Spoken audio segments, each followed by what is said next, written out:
오늘 예배 나오신 여러분 모두 위해 우리 하나님의 놀라우신 은혜가 임하기를 축복합니다. 또 온라인으로 예배드리신 우리 교우들 위해도 온라인을 통해서 또 하나님의 은혜가 임하기를 축복합니다. 한때 문화체육부 관광부 장관을 지냈던 그 도정환 시인 여러분 잘 아시죠?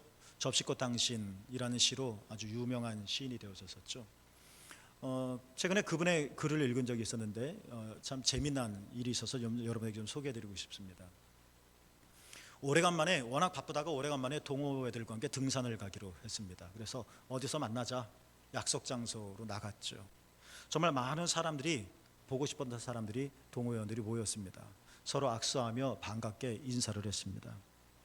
그런데 그 모인 많은 사람들 중에는 반갑지 않은 사람 한 명 있었습니다. 도정환 시인도 마찬가지였었고 또 다른 동호회원들도 그 사람을 상대하기가 좀 불편했습니다. 그래서 그 약속 장소에 만나서 차를 타고 이제 산으로 가기까지 수용차를 나눠 탈 때 아무도 그 사람이 끌고 온 승합차에 탑승하지 않는 것이었습니다.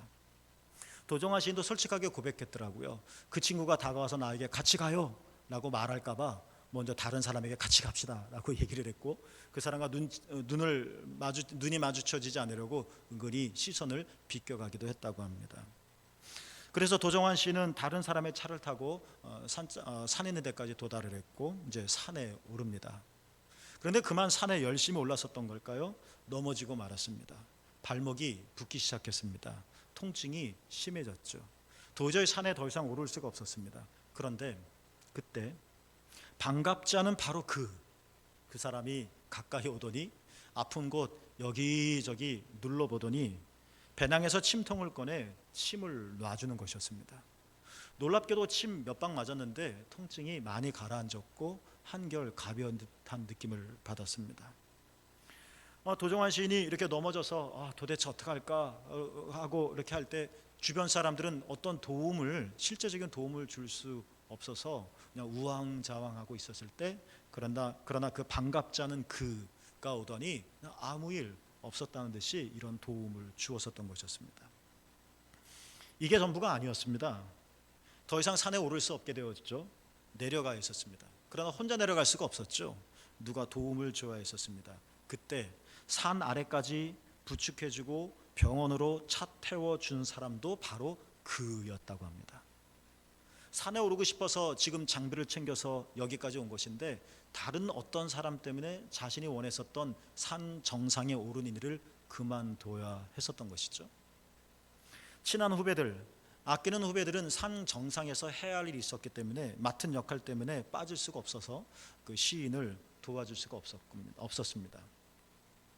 이런 일을 경험하고 나서 그 반갑지 않은 그의 차에 실려오면서 병원까지 가면서 하필 내심으로 그다지 달가워하지 않았던 그의 도움을 받으면서 병원에 가는 이유가 뭘까? 이런 생각을 차 타고 가면서 한참 동안 했다고 합니다. 동호회원들 중에 굉장히 많은 사람들이 있지 않습니까? 근데 하필이면 그였을까?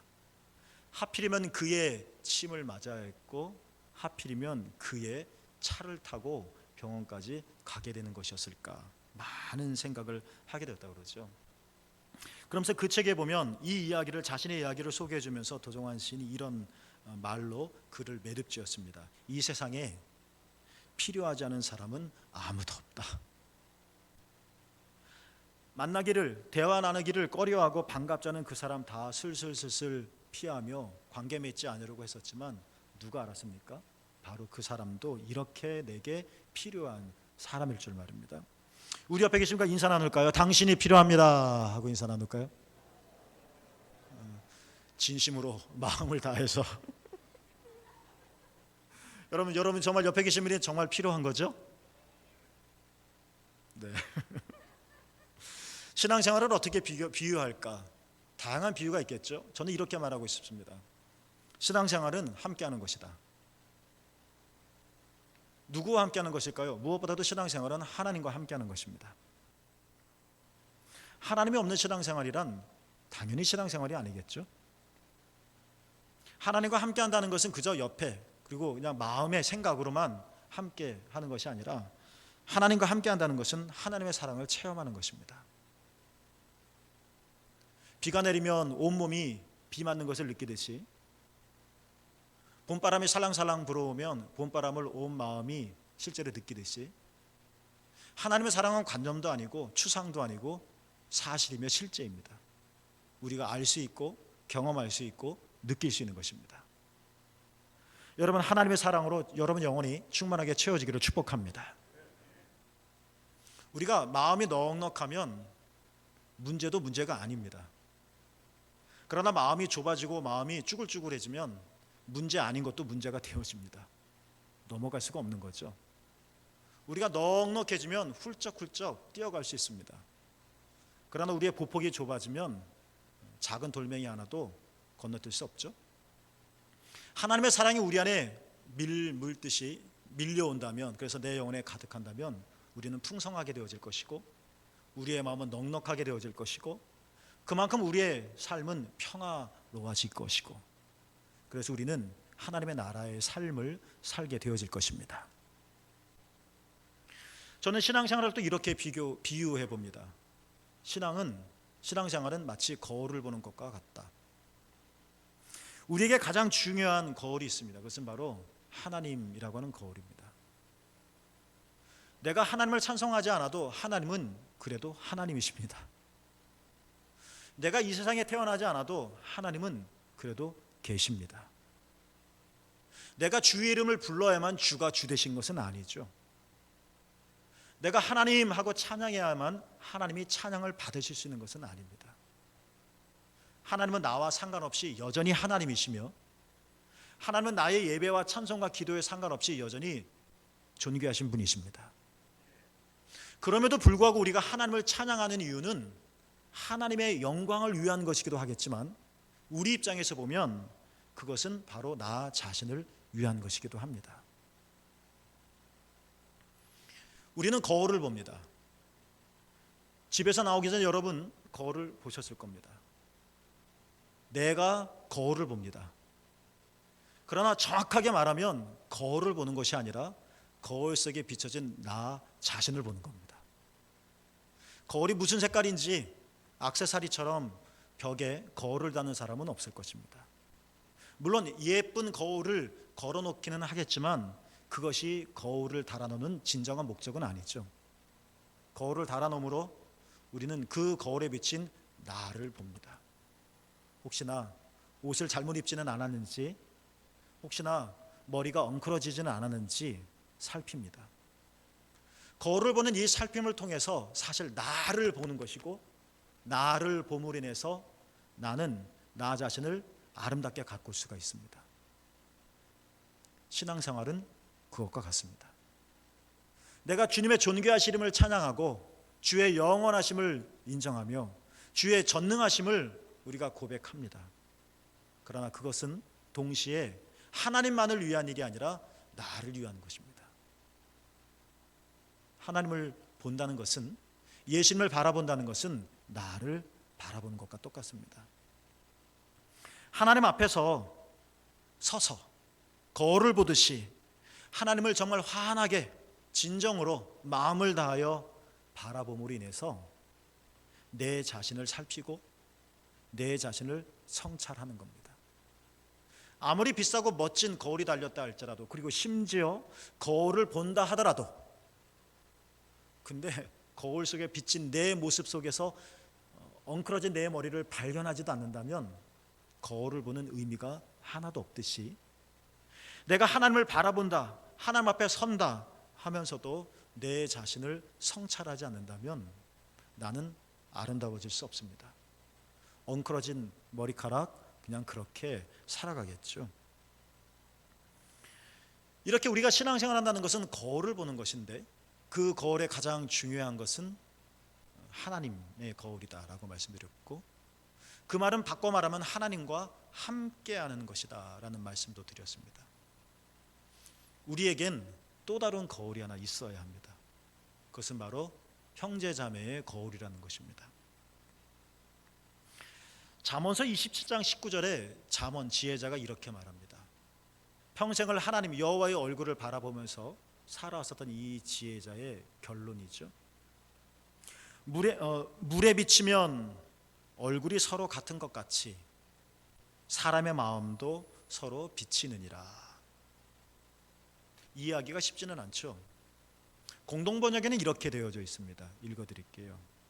내 얼굴은 남의 얼굴에 물에 비치듯 비치고 내 마음은 남의 마음에 물에 비치듯 비친다. 공동번역 성경은 이렇게 번역을 했습니다.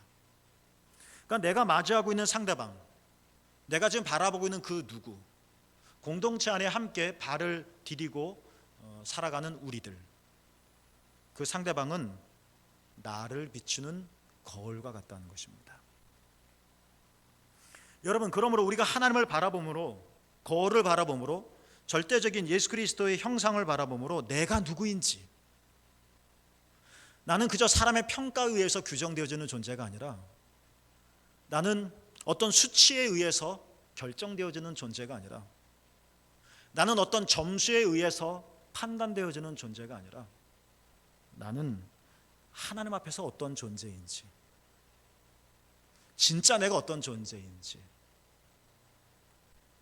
그리고 이러한 내가 하나님 앞에서 어떻게 살아가야 하는지, 이것은 하나님이라고 하는 거울을 통해서 성찰하는 것이고, 또 하나의 거울, 형제자매라는 거울, 형제자매를 바라봄으로 인해서 우리는 내 자신을 또 살필 수 있고 내 영혼을 정원처럼 잘 가꾸어서 내 영혼을 아름답게 만들 수 있게 되어집니다.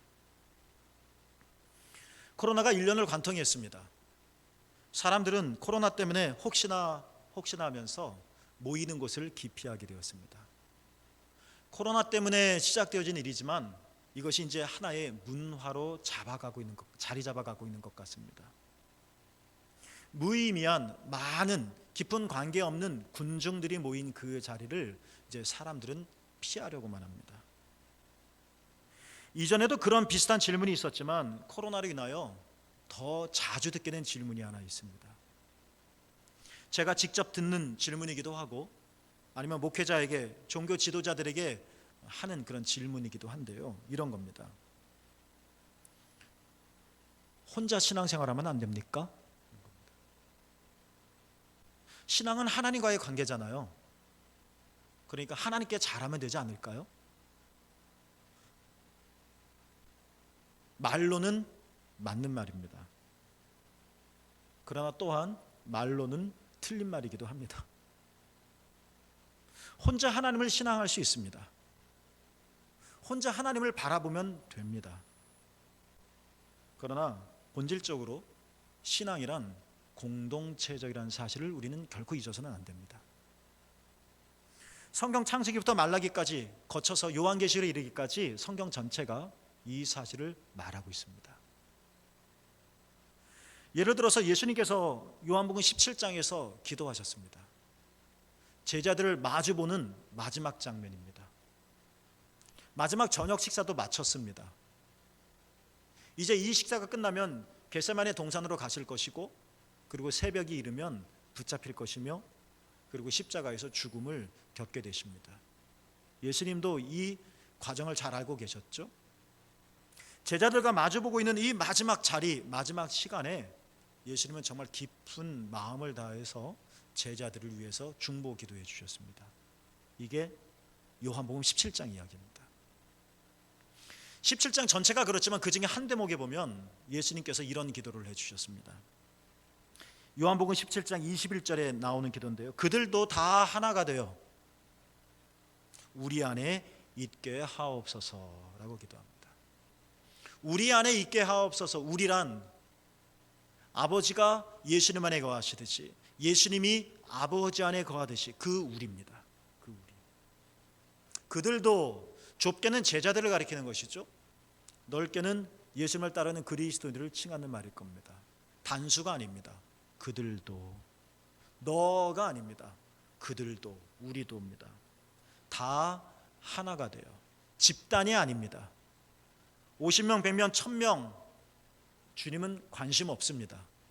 다 하나가 돼요. 공동체입니다. 그런데 그곳에 우리 안에 있게 하시며 그러니까 우리가 나 혼자가 아니라 우리가 단체나 집단이 아니라 공동체가 되어질 때, 그리스도 안에 있을 때 그곳이 어떤 곳이 되느냐면 하나님이 임재하시는 자리가 되어진다는 것입니다. 바울도 이렇게 말을 했습니다. 바울은 특별하지 않습니까? 셋째 하늘을 경험하지 않았습니까? 에베소서 2장 22절에 보면 하나님이 성령으로 거하실 처소를 마련하기 위해서 너희가, 여기서도 복수입니다. 내가, 몇 명이 아니라 너희가 그리스도 예수 안에서, 성경의 표현입니다, 함께 세워져야 한다. 우리가 그리스도 예수 안에서 함께 세워져 갈 때 그곳이 바로 하나님께서 성령으로 거처하시는 장소가 되어진다는 것입니다. 우리는 감리교회입니다. 웨슬리의 신앙을 이어받는 사람들입니다. 존 웨슬리 목사님이 산상 설교를 하실 때 예수님의 산상수훈 가지고 설교를 하셨는데요, 네 번째 설교에서 이런 말씀을 하셨습니다. 제가 옮겨왔는데요, 기독교는 근본적으로 사회적 종교므로 사회를 떠나서는, 즉 다른 사람과 같이 살고 다른 사람과 대화함이 없이는 잘 유지되지 못할 뿐만 아니라 전혀 존재할 수도 없다, 이렇게 말했습니다. 그러니까 감리교를 시작한 존 웨슬리도 혼자 신앙생활하는 것은 없다.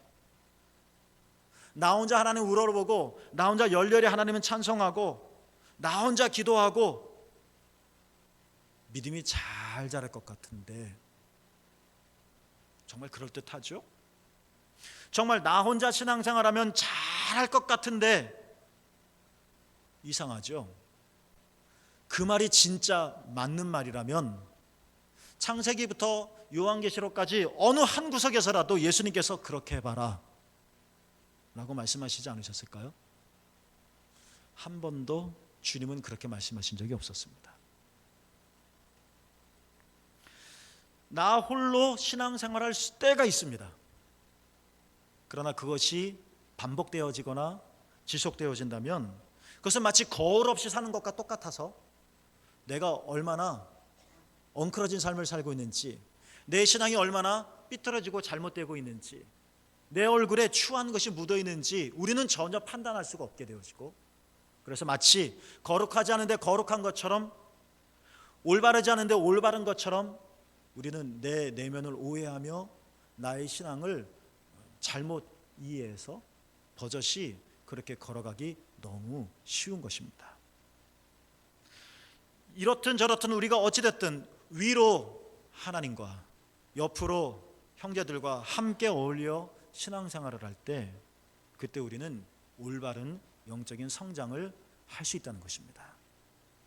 주님이 여러분과 함께 하시고 여러분도 주님과 함께 하시기를 축복합니다. 옆에 계신 분들은 그냥 존재하는 존재가 아니라 다 그런 의미에서 나를 위한 존재자들입니다.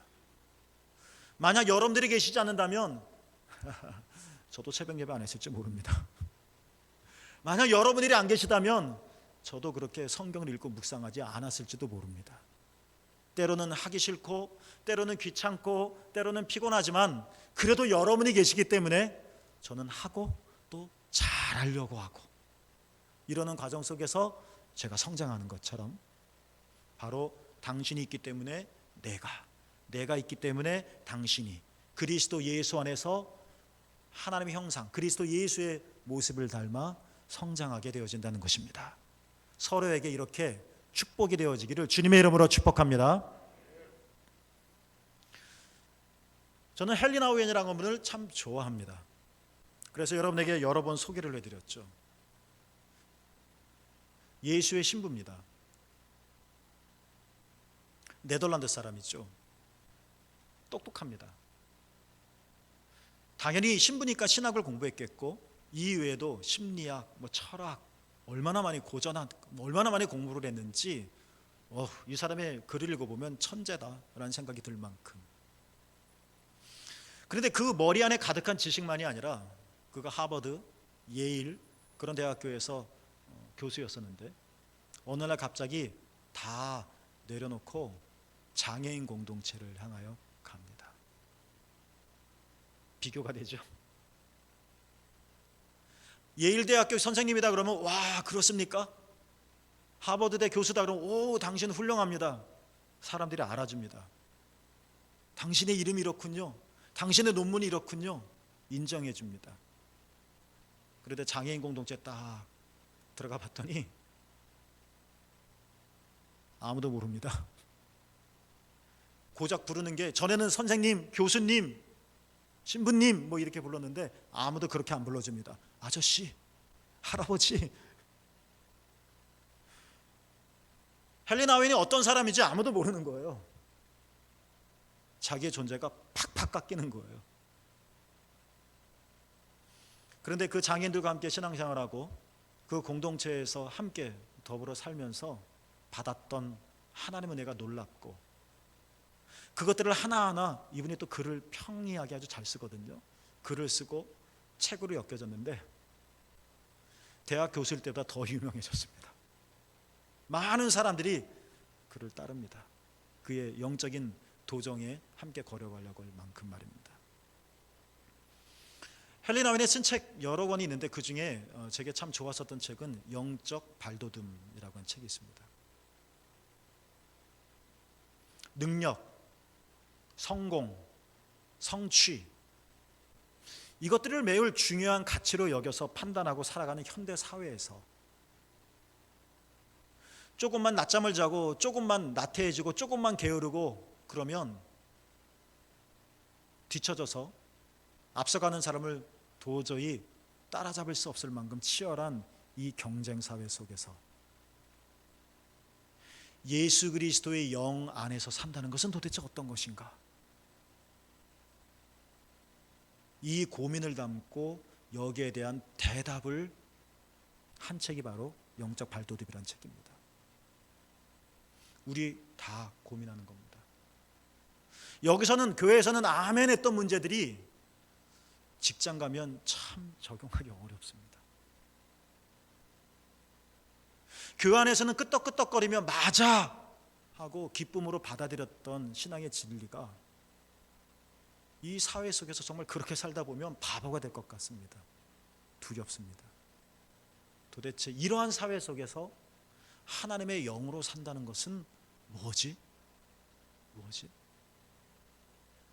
진지한 그리스도라면 누구나 다 고민해 봤었을 이런 고민들 이 책에서 담고 있는 겁니다.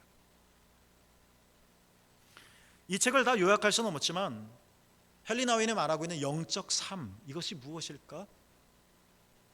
하나님의 영 안에 거한다는 것이 어떤 것일까? 그는 세 가지 발돋움이 필요하다라고 말을 합니다. 이것이 신앙생활이라고 말하는 것과 똑같습니다. 첫 번째 발돋움이 있는데 그것은 가장 깊숙한 자아로 향하는 발돋움이라고 말을 했습니다. 이렇게 옷 입은 나 말고, 직업이 규정하는 나 말고, 사람들이 나를 판단하는 그 나 말고 진짜 나, 내 안에 숨어있는 깊숙한 자아, 그것들을 찾아서 향하여 발돋움하는 것, 이게 영성이라는 겁니다. 두 번째 발돋움이 있습니다. 동료 인간들에게 향하는 발돋움 말합니다. 내가 보이는 그 얼굴 그대로의 내가 알고 있는 그대로의 그 사람, 눈에 보이는 그것 그대로의 그 사람 말고 그 동료의 진심으로 들어가는 것, 그 안에는 하나님의 형상을 바라보는 것, 그것들을 향하여 발돋움하는 것, 이것이 우리에게 필요하다는 것입니다. 이게 영성이라는 것입니다. 세 번째 발돋움이 있습니다. 그것은 하나님께로 향하는 발돋움이라는 것입니다. 내 처지, 내 형편을 좀 개선하고 좋게 만들고 이런 것이 아니라 하나님께로 가까이 올라가는 것. 이 세 가지 발돋움 어느 한 가지만이 아니라 세 방향으로의 발돋움이 우리에게 다 있을 때 바로 건강한 영적 성장을 이룰 수 있고, 그것이 참 인간, 참 신앙인을 만들 수 있다. 그런 이야기를 한 것 같습니다. 우리나라 말로는 발돋움 이렇게 번역이 되어졌죠. 영어로 쓴 책이니까 원서의 제목은 뭐라고 되냐? reach out이라고 되어져 있습니다. 이것을 발돋움이라고 번역을 한 겁니다. reach out, 뻗는 거죠. reach out, 뻗는 겁니다. 그러나 그냥 뻗는 것이 아니라 뻗어서 어디에 도달하는 겁니다. 어디에 이르는 것입니다. 이게 reach out이죠. 그러니까 자아와 첫 번째 발돋움, 세 개의 발돋움이 있는데 그 중에 하나 자아의 발돋움. 자아와의 관계에서는 외로움에서 고독으로의 reach out.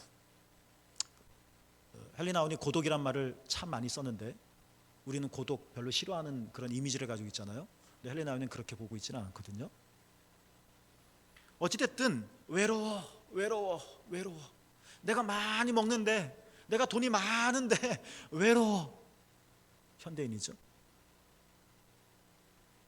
너무 외로우니까 음식을 찾고, 너무 외로우니까 사람을 찾아다니고, 외로워서 못 살겠어. 리치아웃 하라는 겁니다. 어디요? 고독으로 나가라는 겁니다.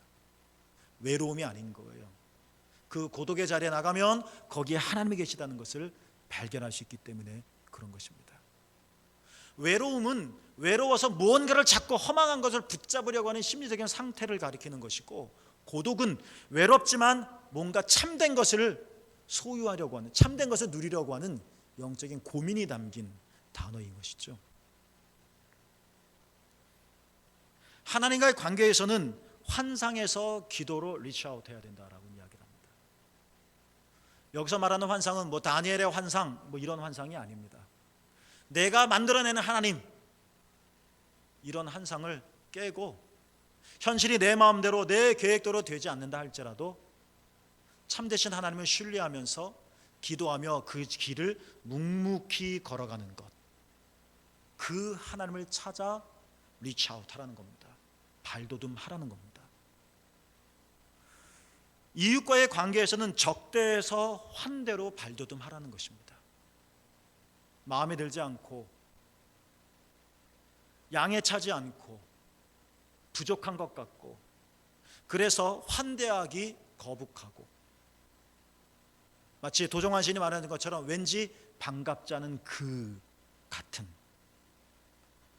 그러나 이런 적대에서 환대로 리치아웃 해 나가는 것, 발돋움해 나가는 것, 이것이 참된 영성이고, 이것이 이런 과정들을 통해서 제 표현대로 거울을 보는 것과 같아서 내 영성이 성장하고 내 인격이 자라난다는 것입니다. 매우 짧은데 매우 감동적인 글을 한번 읽은 적이 있었습니다. 이 글을 읽을 때 그냥 뭉클해졌고, 이 짧은 글을 읽으면서 그냥 눈물이 이렇게 글썽일 만큼 아주 매우 감동적인데, 이 감동을 그대로 담아서 여러분에게 소개를 해드릴 때 좀 잘 해드리고 싶은데 이걸 얼마나 잘 이렇게 여러분에게 전달해드릴지 걱정이 됩니다만, 어느 딸과 죽어가고 있는 마지막 그 임종의 시간에 다다르고 있는 어머니와의 대화입니다. 엄마, 난 다시 태어나도 꼭 엄마 딸이 될 건데 엄마도 내 엄마 되어줄 거지? 엄마는 대답 대신 고개를 끄덕이고, 난 엄마 딸이어서 정말 행복했어. 엄마는 다시 고개를 끄덕이고. 그것이 엄마와 저의 마지막 대화였습니다. 이 글입니다. 어떤 여자분이 자기 어머니의 임종을 옆에서 지켜보면서 했었던 말입니다. 엄마는 너무 고통스럽고 죽음하고 너무 가까웠기 때문에 입을 열어 말할 수가 없었습니다. 희미하게 끄떡끄떡거리며 의사를 표현할 수밖에 없을 정도였죠. 죽음에 가까워지고 있습니다. 가장 슬픈, 마음 아픈 순간입니다. 그런데 이상하게 이 글을 읽어보면 너무나도 마음이 아프고 슬픈 장면인데 이상하게도 참 아름답게 느껴집니다. 엄마는 기력에 다해가고 심한 통증을 느꼈습니다. 사는 것이 힘듭니다. 듣는 것이 힘듭니다. 말하는 것도 힘듭니다. 숨을 쉰다는 자체가 지금 힘듭니다. 그렇지만 그 엄마는 세상을 이렇게 떠나면서도 엄마, 나는 엄마 딸이어서 너무너무 행복했어. 이 딸의 말을 들으면서 그래, 내가 이 세상을 잘못 살고 가지는 않는구나 라는 생각을 하면서 가장 몸은 고통스럽지만 가장 편안한 마음으로 죽음을 받아들이지 않았었을까 하는 생각을 해봅니다. 여러분, 주님 오시는 그날에 그날을 우리가 다 다시 만나겠죠? 그때 우리도 이 말을 했으면 좋겠습니다. 오래전에 사도 바울이 고린도 교회를 향하여 이런 편지를 썼습니다. 고린도 교회 안에 바울을 싫어하는 사람들이 많이 있었습니다. 바울은 사도가 아니야, 그 사람은 사기꾼이야, 따르지 않으려고 합니다. 그래서 바울이 전한 참된 복음, 예수 그리스도의 복음이 아닌 자기의 헛된 말을 공동체 안에 퍼뜨리는 자들이 있었습니다. 그것 때문에 바울이 힘들었습니다. 그것 때문에 그 공동체 고린도 교회를 위해서 편지를 3번이나 씁니다. 성경에는 2편을 가지고 있지만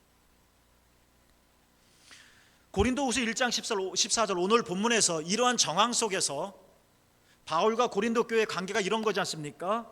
그런데 이런 정황 속에서 바울이 한 말입니다. 우리 주 예수의 날에는 너희가 우리의 자랑이 되고 우리가 너희의 자랑이 되었으면 좋겠다.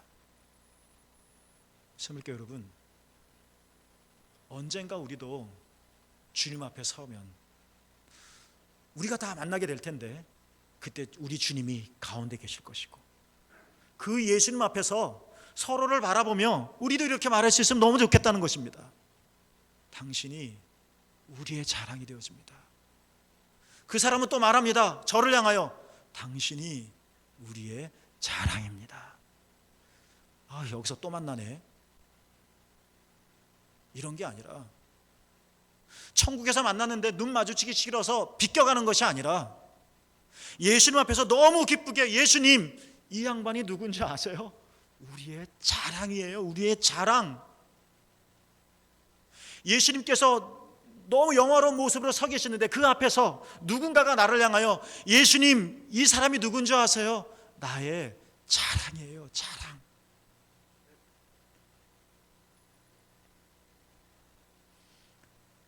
우리가 그날에 그렇게 말할 수 있었으면 좋겠다는 겁니다.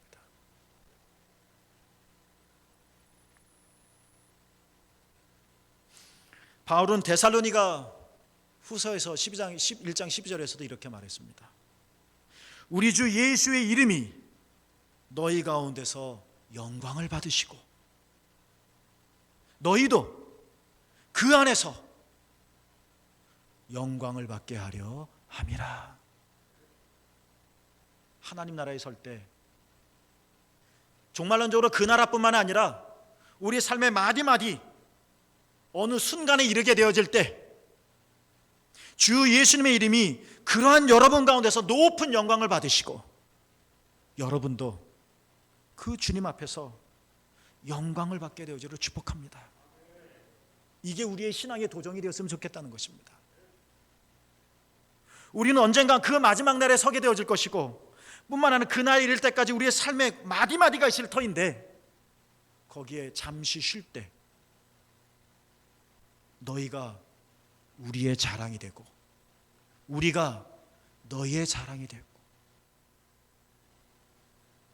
우리 서로 이렇게 자랑이 되어진다면 좋겠다는 것입니다. 지금까지 예수님의 이름이 여러분 가운데서 영광을 받으시고 또한 예수님 안에서 여러분도 영광을 받으시고 잘 해오셨던 것처럼 지금까지 샘물교회 교우들이 피차간에 서로 자랑이 되었었던 것처럼 이제 우리에게 남겨진 이 신앙의 길을 걸어가 마침내 주님 앞에 서게 되어질 그 순간에도 서로 자랑되어지고 존귀한 자가 되어지기를 예수님의 이름으로 축복합니다. 기도하겠습니다.